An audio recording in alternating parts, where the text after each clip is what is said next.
एक बार फिर से आप सभी दर्शकों का अन्नदाता कार्यक्रम में स्वागत है। बढ़ते हैं अगली प्रस्तुत। सभी इलाकों में ठंड पड़ रही है। तापमान में लगातार गिरावट दर्ज की जा रही है। ऐसे में पशु अगर ठंड की चपेट में आ जाते हैं तो उनका दूध उत्पादन कम हो जाता है। साथ ही पशुओं को निमोनिया रोग होने का डर बना रहता है।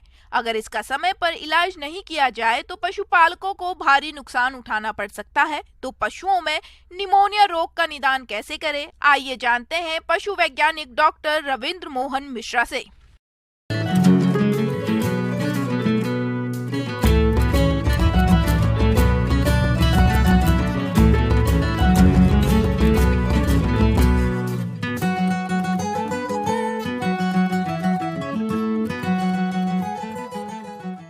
किसान भाइयों, आप पशुपालन करते हैं तो पशुओं में स्वास्थ्य प्रबंधन एक महत्वपूर्ण विषय होता है। अगर देखा जाए तो ऐसे मौसम में जब ठंड काफ़ी पड़ी हुई है, ऐसे में हमारे पशुओं को निमोनिया जैसे बीमारी से बचाना एक बहुत बड़ा चैलेंज है हमारे किसानों के लिए। निमोनिया जीवाणु एवं माइकोप्लाज्मा जनित संक्रमित रोग है। ये रोग शीत ऋतु में या वर्षा ऋतु में अक्सर होता है। बुखार की हालत में पसीना होने पर बहुत ठंडा पानी पिलाने से और ठंडी हवा लग जाने से ये रोग हो जाता है। निमोनिया कई प्रकार के होते हैं और कई कारणों से हो सकते हैं। बैक्टीरियल निमोनिया हो सकता है, वायरल निमोनिया हो सकते हैं, पैरासाइटिक यानी कृमि रोग के चलते भी निमोनिया हो सकता है।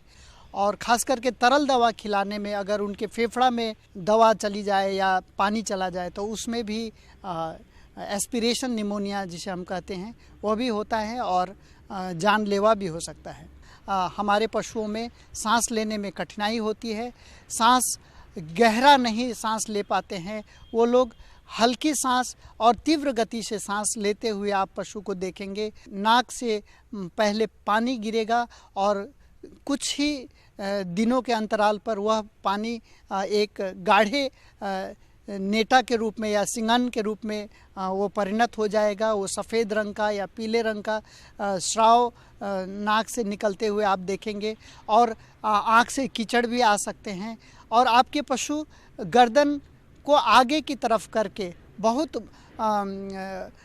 कष्ट से सांस लेते हुए आपको दिखाई देगा और देखा जाएगा कि पशु कमजोरी के कारण मृत्यु को प्राप्त होते हैं और आपको भारी क्षति होती है।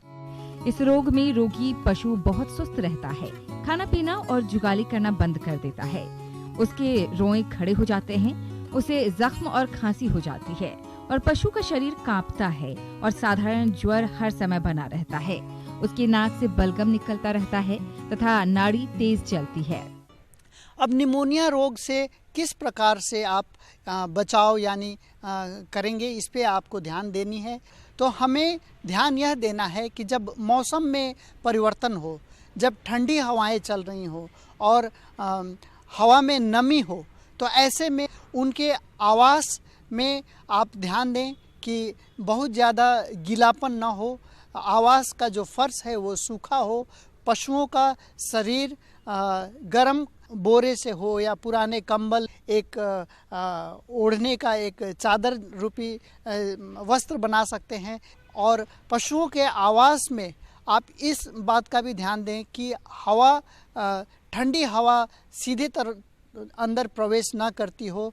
घर में आवास में गर्म करने का व्यवस्था भी आप कर सकते हैं जाड़े के दिनों में। इन विषयों पे आप ध्यान देंगे और प्रबंधन को दुरुस्त करके अपने पशुओं को निमोनिया रोग से बचाने का प्रयत्न करें।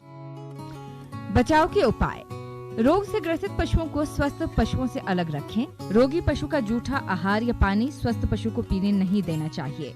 अधिक ठंडा मौसम होने पर पशुओं को पशुशाला में बांधना चाहिए। इसके अलावा पशुशाला में ठंडी हवा रोकने के लिए दरवाजों एवं खिड़कियों पर पर्दे लगा दें।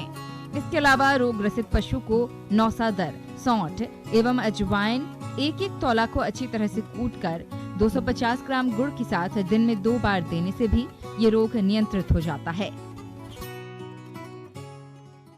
निमोनिया के लक्षण अगर आपको दिख रहे हो, बुखार हो, पशु खाना कम कर दिया हो, तो आप चिकित्सक को तो अवश्य दिखाएं, नहीं तो आप अपने से भी एंटीबायोटिक दवाओं का प्रयोग कर सकते हैं। पेनिसिलिन ग्रुप की दवाएं इस पे बेहतर कार्य करती हैं। बड़े जानवरों में 40 से 50 लाख इंटरनेशनल यूनिट प्रतिदिन 5 से 7 दिन तक स्ट्रेप्टोमाइसिन इंजेक्शन दे सकते हैं। टेट्रासाइक्लिन ग्रुप की दवाओं का आप प्रयोग कर सकते हैं।